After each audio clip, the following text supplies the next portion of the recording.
رمضان کا مہینہ تو پورا معافی کا مہینہ ہے کہ دوزخ کے دروازے بند ہو جاتے ہیں، جنت کے دروازے کھول دیے جاتے ہیں، شیطان قید. آپ دیکھتے نہیں نمازی کیوں بڑھ جاتے ہیں رمضان شریف میں؟ کہ وہ نامراد قید ہو جاتے.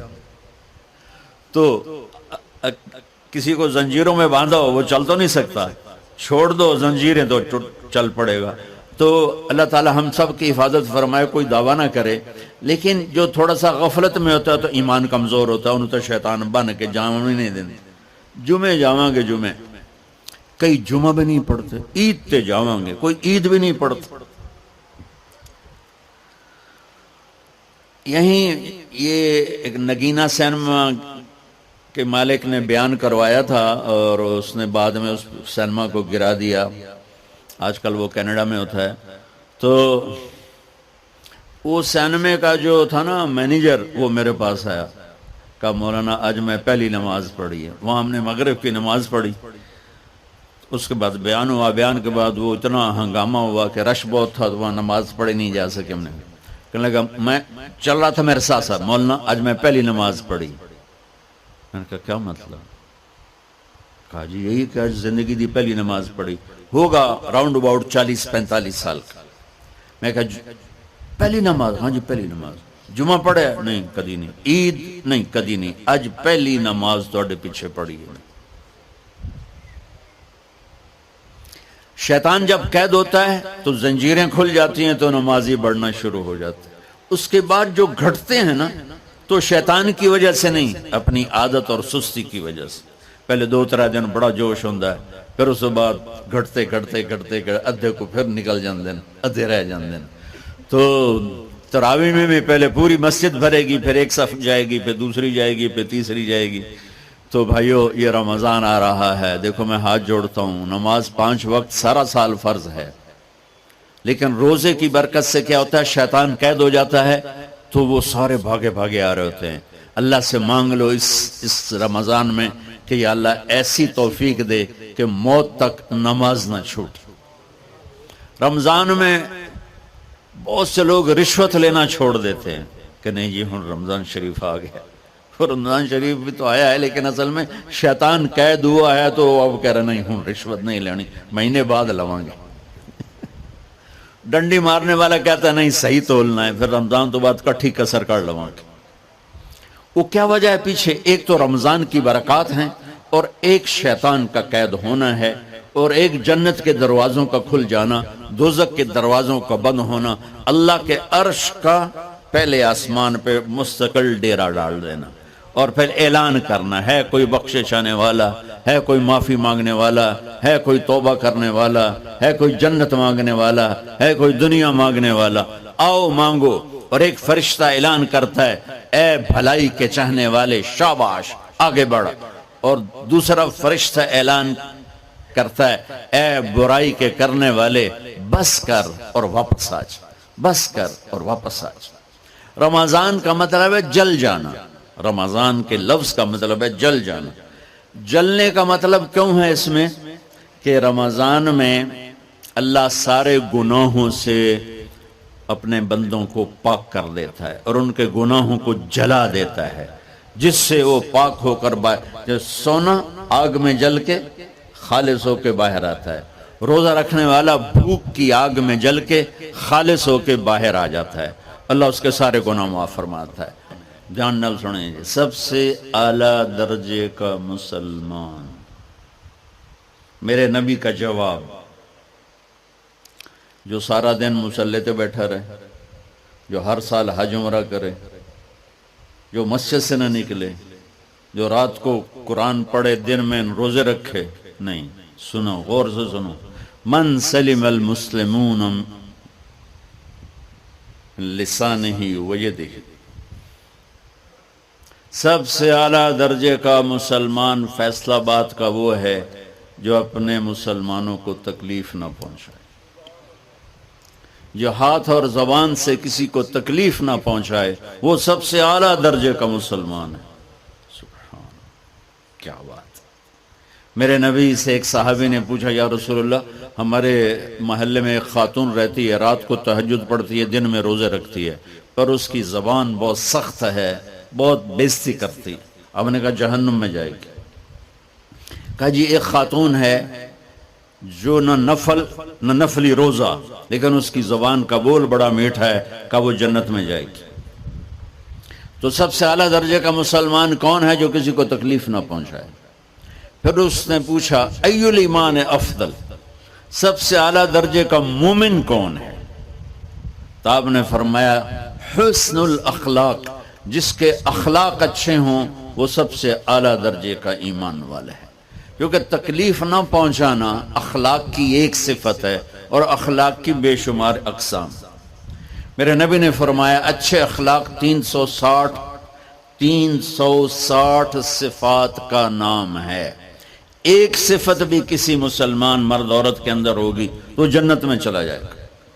سامنے ابو بکر بیٹھے تھے، کہنے لگے یا رسول اللہ کو میرے اندر بھی ہے؟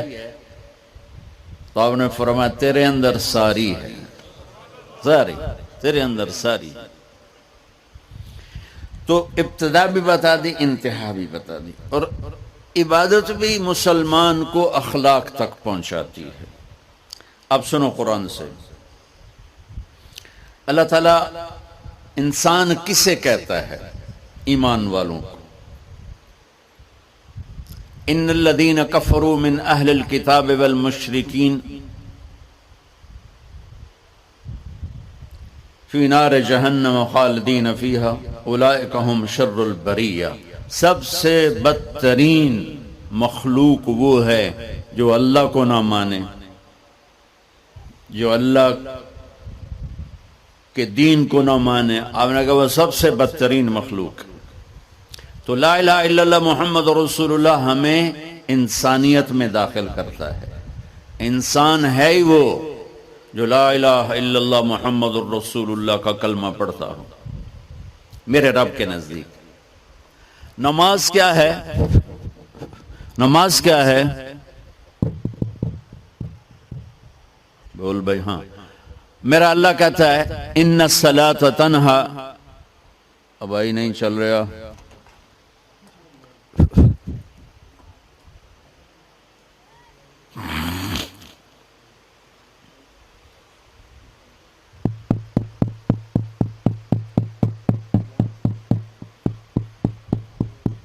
تھوڑی آواز ہے. نماز کیا ہے؟ ان الصلاۃ تنہا عن الفحشاء والمنکر. تم نماز پڑھو، یہ تمہیں بد اخلاقی سے بچائے گی اور یہ تمہیں گناہوں سے بچائے گی. تو نماز بھی انسان کو اخلاق تک لے جا رہی، فحاشی سے بچائے گی، گناہوں سے بچائے گی، اخلاق کی طرف سفر. روزہ آ رہا ہے. روزہ کس لیے ہے؟ کتب علیکم الصیام کما کتب علی الذین من قبلکم لعلکم تتقون. تم پر روزہ فرض کیا ہے جس سے پہلوں پہ کیا تھا تاکہ تم تقوی والے بن جاؤ. تقوی والے کون ہیں؟ وسارعوا الی مغفرۃ من ربکم وجنۃ عرضها السماوات والارض اعدت للمتقین. کہ میرے بندو دوڑو جنت کی طرف جو تقوی والوں کے لیے. متقی کون ہیں دن تقوی والے یا اللہ؟ کہ الذین ينفقون فی السراء والضراء، کا جو میرے نام پہ سخاوت کرتے ہیں، چاہے تنگ دست ہوں چاہے پیسے والے ہوں، چاہے تھوڑا مال ہوئے چاہے زیادہ مال ہوئے، وہ میرے نام پہ خرچ کر دیں. الکاظمین الغیظ، جو غصے کو پی جاتے ہیں. والعافین عن الناس، اور جو لوگوں کو معاف کر دیتے ہیں. اللہ تعالیٰ کہہ رہا ہے یہ تقوی والے ہیں. تو روزہ بھی اخلاق پہ لے جا رہا ہے. فمن فرض فیہن الحج فلا رفث ولا فسوق ولا جدال. میرے رب نے کہا حج کا ارادہ کر لیا ہے تو زبان کی گندی، زبان کا گندا لہجہ اور زبان کے گندے بول سے بچو، لڑائی سے بچو، گناہوں سے بچو. تو حج بھی میٹھے بول پہ لا رہا ہے، لڑائی سے بچنے پہ لا رہا ہے، نافرمانی سے بچنے پہ لا رہا ہے. خذ من اموالہم صدقۃ تطہرہم وتزکیہم بہا وصلی علیہم. میرا رب فرما رہا ہے میرے محبوب ان سے زکوٰۃ لیں اور ان کو پاک کریں اور ان کا تزکیہ کریں، ان کو ایک اچھا انسان بنائیں۔ زکوٰۃ ہو اخلاق بنتے ہیں، روزہ ہو اخلاق بنتے ہیں، حج ہو اخلاق بنتے ہیں، نماز ہو اخلاق بنتے ہیں، کلمہ ہو انسان بنتا ہے۔ یہ اتنا زور کیوں دیا ہے اخلاق پر کہ میرے بھائیو، اچھا معاشرہ جو وجود میں آتا ہے وہ ایک دوسرے کو معاف کرنے سے وجود میں آتا ہے۔ مسجد نماز کے لیے ہے، اور نماز ایک انفرادی عمل ہے جو کر کے میں گھر چلا جاتا ہوں، دفتر چلا جاتا ہوں، پڑھوں نہ پڑھوں، نہ پڑھنے کا گناہ مجھ پر، پڑھنے کی نیکی مجھ پر۔ لیکن اگر میرے اخلاق برے ہیں، روزہ میری چیز ہے، رکھوں اجر، نہیں رکھوں پکڑ، زکوٰۃ دے دوں اجر نہ دوں پکڑ، حج کر لوں اجر نہ کروں پکڑ، صرف میری ذات سے کے گرد ہے نماز بھی، روزہ بھی، حج بھی، زکوٰۃ بھی۔ لیکن برے اخلاق جتنا معاشرے میں میرا اثر ہے وہاں سب تباہی پھیلا دیں گے، اور اچھے اخلاق جتنا معاشرے میں میرا اثر ہے وہاں خوبصورتی کو پھیلا دیں گے۔ عبادت چھپ جاتی ہے، میں نے فجر پڑھی ہے کہ نہیں پڑھی آپ کو پتہ ہے؟ بولو، آپ نے پڑھی ہے یا نہیں پڑھی مجھے کوئی پتہ ہے نہیں ہے، لیکن یہاں بیٹھ کے اللہ نہ کرے میں فرقہ واریت کی بات کروں، آپ سب کو پتہ چلے گا کہ نہیں چلے گا کہ مولوی اگلا رہے ہیں، اور یہاں بیٹھ کے میں محبت کی بات کروں تو آپ کو پتہ چلے گا کہ نہیں چلے گا کہ یہ محمد مصطفیٰ صلی اللہ علیہ وسلم والے اخلاق بتا رہا ہے۔ تو اخلاق چھپتے نہیں، برے ہوں یا اچھے ہوں، ظاہر ہوتے ہیں۔ اور سب سے زیادہ اس آدمی کا خاندان، جس آدمی کو بدتمیزی کی عادت ہے، وہ بیوی کے دل کو برباد کر دے گا، ماں باپ کے دل کو برباد کر دے گا، اولاد کو برباد کر دے گا، دوستوں کو، نوکروں کو برباد کر دے گا۔ اس کے نوکر سامنے کہیں گے میاں صاحب، شیخ صاحب، سیڑ صاحب، خان صاحب، اتھے جا کے گالی کڈھن گے۔ اور جس کے اخلاق اچھے ہوتے ہیں وہ اپنے گھر کو خوبصورت بنا دیتا ہے، رشتوں کو خوبصورت بنا دیتا ہے، ملازموں کو خوبصورت بنا دیتا ہے، اپنے کاروبار کو، اپنی زندگی کو، ہر پہلو اس کا خوبصورت ہو جاتا ہے۔